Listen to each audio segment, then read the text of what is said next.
Well, I know there's just a few of us, but we'll get started anyway. And anyone who joins later on, we can always go back and answer their questions. But you guys are here, and so we would love to show you what we've got and have you and have answers for any of the questions that you might have. I'll wait just a second for Ms. Yvonne for her audio to connect. Hey, James. Yes, sir. Will you give me full host so I can do some muting if need be? I can't do it as co-host, doesn't look like. Not a problem. Make sure you make me, hold on. Yeah, I'll make you co-host. Right.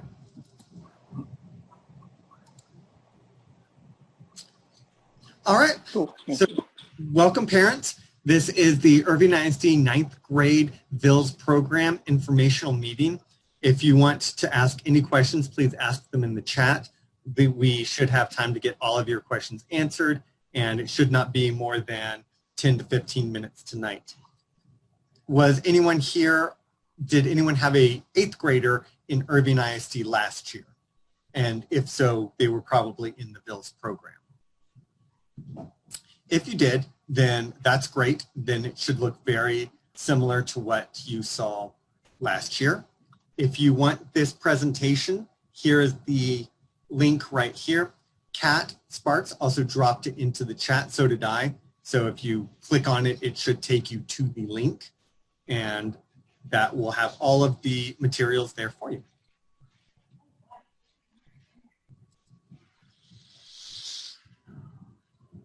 Sorry. There we go.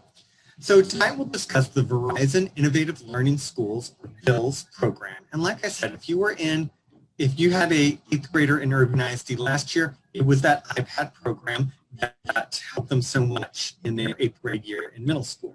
We'll also talk about digital citizenship, so how you can support your students at home with their iPads, the students' expectations we have with the iPads, and additional tips that we can help you with success. Again, there's the link to the presentation as well as it being in the chat. So what is VILS? It's a partnership between Verizon, Irving ISD, and Digital Promise. Digital Promise is the nonprofit that helps us run the program here in Irving. Through the program and through the partnership, each child in 9th grade is going to receive a 7th generation iPad. Each teacher will receive an iPad and 30 gigs of data as well. If there's anything, I meant to say at the beginning, if there's anything in this presentation that you have questions about, or if I go too fast at any point, don't forget you have lots of help at the school. There's a digital learning coach, 2 campus techs, plus support staff and teachers who are all there to help your child succeed with these iPads. In addition to the iPads and the 30 gigs of data, students will also receive a keyboard that connects to the iPad to help them type, headphones, and a carrying bag. The headphones do also have a microphone, which should help. In addition to all of those things, they are also going to receive high quality, engaging, innovative lessons through these iPads with these iPads. So it's a really exciting partnership, a really exciting program. If you're just joining us, no worries at all. We will have plenty of time for you to ask questions or go over anything that you might have missed. We just got in with the introductions just now. Kat, will you drop the link to this presentation in the chat one more time for our new arrivals? We're also concerned in Irving ISD, not just with the devices and the learning that can occur, but also making sure our students are responsible online and great digital citizenship, great digital citizens. So we want to balance that creativity and amazing work that they can do with the idea that they have things to offer. The world, and it's our job to be responsible for them and with them.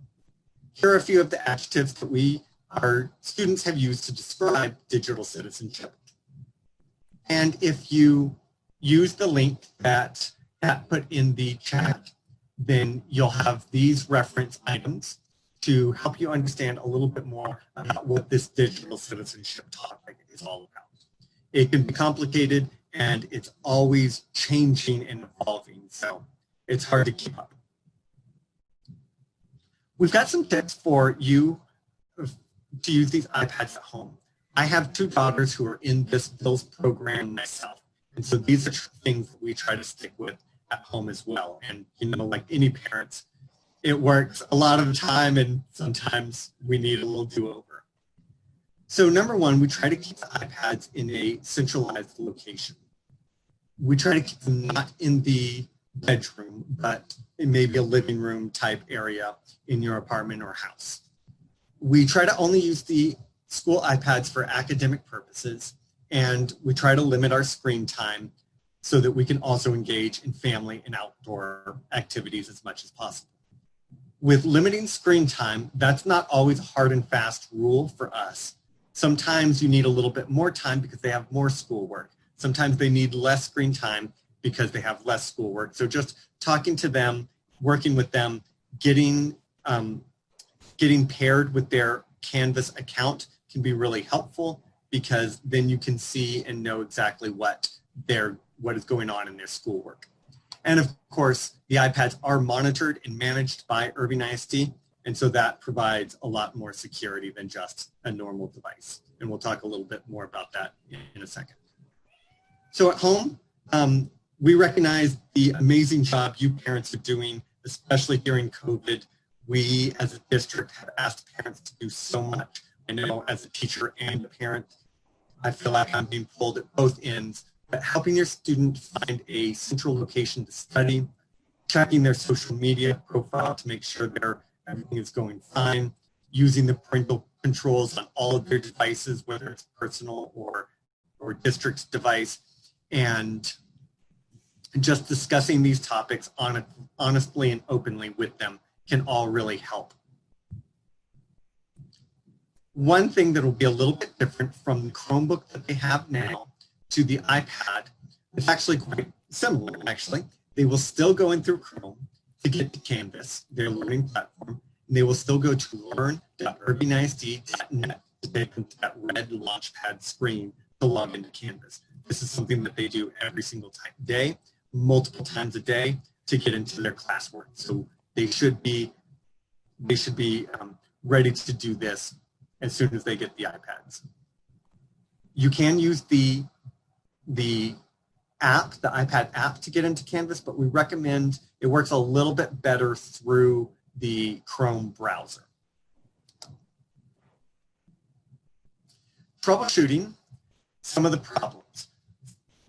Again, you've got a digital learning coach, campus technicians, support staff, teachers, all on campus ready to help you and ask questions. If there's a technical issue, please,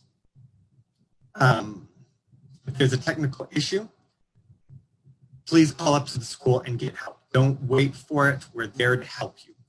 If you do experience problems off hours, then try the following. Try turning your iPad on and off. It may sound silly, but it often works. Clear your cache and your browsing history in Chrome by following those steps. Remember, we will have links to this. We'll have links to this presentation. And then one thing to always make sure your students are signing in to the internet through our Content Keeper filter. This is the filter that runs through your iPads no matter where your student is. So no matter what, we are always filtering out the bad stuff from the internet as it comes to your child.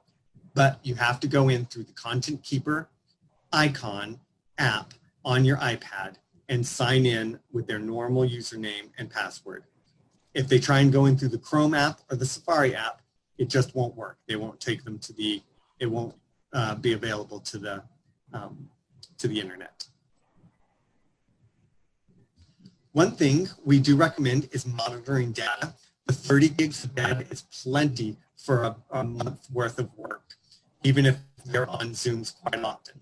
That being said, we want to always make sure that students are on Wi-Fi as much as possible so that you're saving your cellular data for times when you don't have Wi-Fi available, whether that's at home, if you don't have Wi-Fi or if the Wi-Fi goes out, or if you're in some sort of road trip or just not at a place with Wi-Fi, that's the time to use the cellular data.